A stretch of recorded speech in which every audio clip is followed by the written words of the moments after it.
Hi everyone, it's Rebecca with ThePaintedDollz. I am filming outside today, so I'm sorry the lighting isn't amazing, but you don't have to see anything special, so hopefully it won't matter. Today, me and some of the other painted dolls went down to Professional Beauty North, which is one of the professional beauty trade shows. In our lifetime as beauty therapists and students, we've been to quite a few of these, so we thought we'd share some of our, gained knowledge and talk to you about what kind of thing you can expect to see there, and hopefully give you some tips and tricks about things you might want to think about.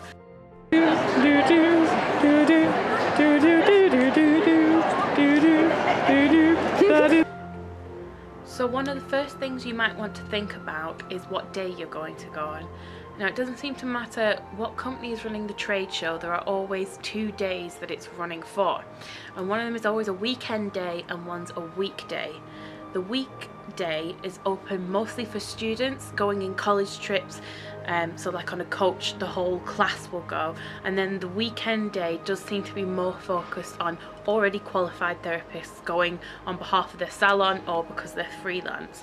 Now, both days are generally open to both students and qualified therapists, so it's worth checking that out. If you are in a college, maybe your college is organising something and you can go along with them, or perhaps you'll want to go on your own on the weekend day, because the weekend is quieter. Often there are more workshops on the weekend because the companies that are there want to focus on people who are going to be putting the money in sooner. So that's the people who are already qualified or about to be qualified, or perhaps that are older and therefore will be coming on their own rather than with the college. Sorry about the dog barking. But you know, there are benefits to going on the Monday as well. Obviously, if you're with a college, on coach transfers can be cheaper rather than organising transport on your own, that kind of thing. So you'll want to think about that first. Maybe do your research into what workshops are on what days. There might be a talk about makeup on the Monday, so you'll go for that. Or there might be someone doing a demonstration for a particular kind of wax on the weekend day, so you'll want to go to that. So you really need to do your research about what is on what day.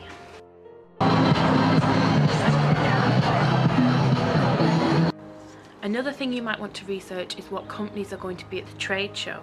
If you have been researching hive waxing, for example, for a long time, and you know that you want to get a hive waxing kit, you must make sure they're going to be there, because just because they were there last year doesn't mean they're going to be there this year. And you might be more focused on makeup, you're a makeup artist, and there might only be 2 stalls for makeup at this beauty trade show, but in a couple months time a different beauty trade show then more focused on makeup. So you really need to look into that. One year is always different to another year, and one beauty trade show is always different to another beauty trade show. So you want to research the companies that are going to be there, not just because you're going to want to know which ones to. Another reason to check out the companies is so you can work out sort of a map of where you're going to go. These trade shows do get busy and things do sell out. If you're going to somewhere that's going to sell out of the product you want, or you're going to end up in a queue to sample something you want to see done, you might want to research them first, and then you can say, right, I'm going here, here, here and here when I go in the trade show, and I'll look everywhere else after I've done that because they are my priorities. Most of the trade shows will have a map on their website long before the trade show opens, which will show you where each of the stalls are going to be for each of the companies, so you can long in advance plan everything you need to do. Filming someone who is filming someone. Something else you might want to think about is how you're going to carry everything you buy if you're buying stuff. This is something I hadn't thought of when I went to my first beauty trade show, but thankfully one of the ladies I was going with had thought of it for me.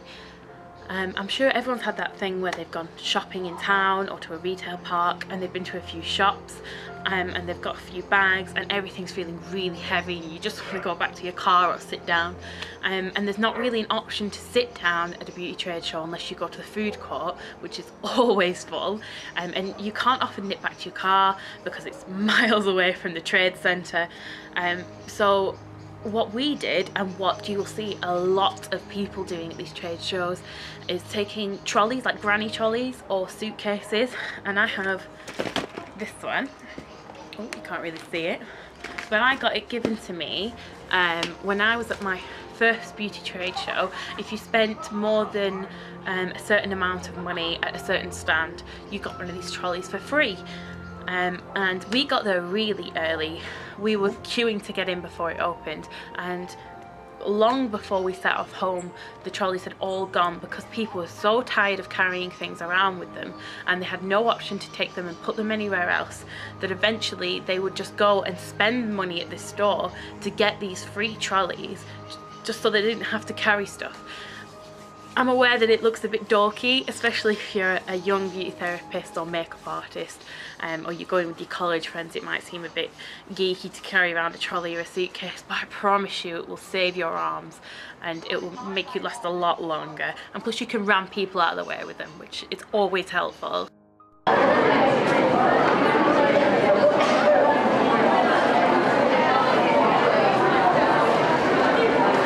Something else you may want to think about, is becoming less common these days, is that some stores won't take cards.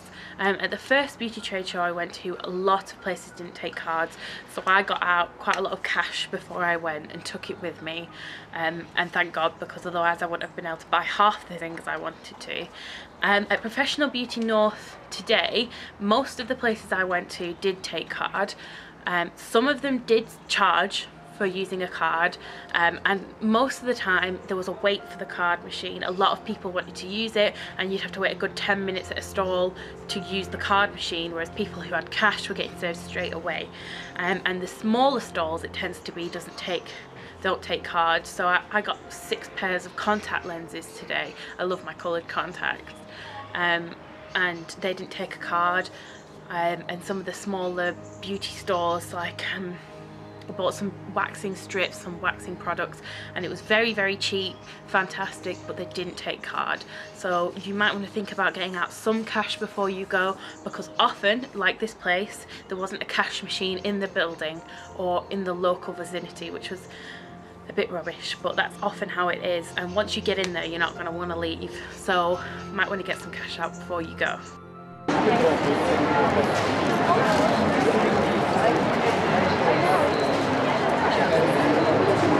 Something else you might want to think about is food. I've never been to a beauty trade show that didn't have a cafeteria, but I've also never been to a beauty trade show that didn't have a cafeteria that wasn't absolutely chock-a-block and ridiculously expensive. Now, the first beauty trade show I ever went to was in the middle of nowhere, so it was eat at the cafeteria or bring a packed lunch. So do your research, and you might have to bring a packed lunch because it's so expensive and so time consuming, and there are not enough chairs for everyone. We had to sit on the floor. Now the beauty trade show I went to today was central Manchester, so we just popped out and grabbed some lunch from a local pub, which was great, but obviously that's not an option for everyone. So if you're planning on being at the trade show all day, it's well worth thinking about what you're going to eat whilst you're there. Another obvious one you might want to think about is your transport. Are you driving? Will there be parking there? How much is the parking going to cost? Is there a train station nearby? Just really quite obvious things, but you are going to want to think them through.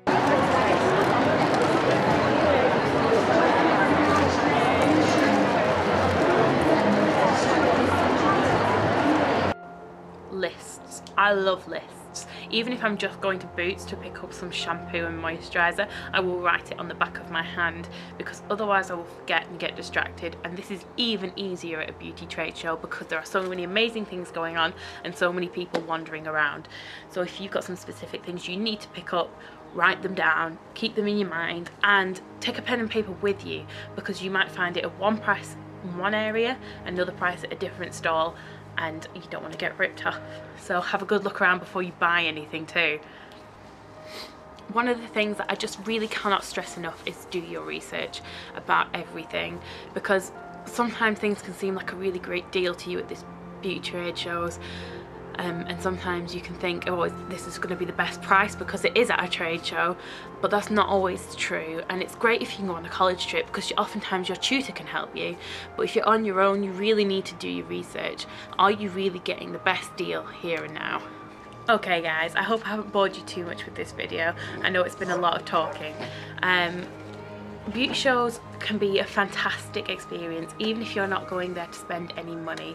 You can learn so much about new products, new technologies, new treatments, and things you might never have heard about at your college before will be there, and new training academies and recruitment offices. It's a fantastic experience and something you must do at some point during your beauty therapy career or your makeup artist career.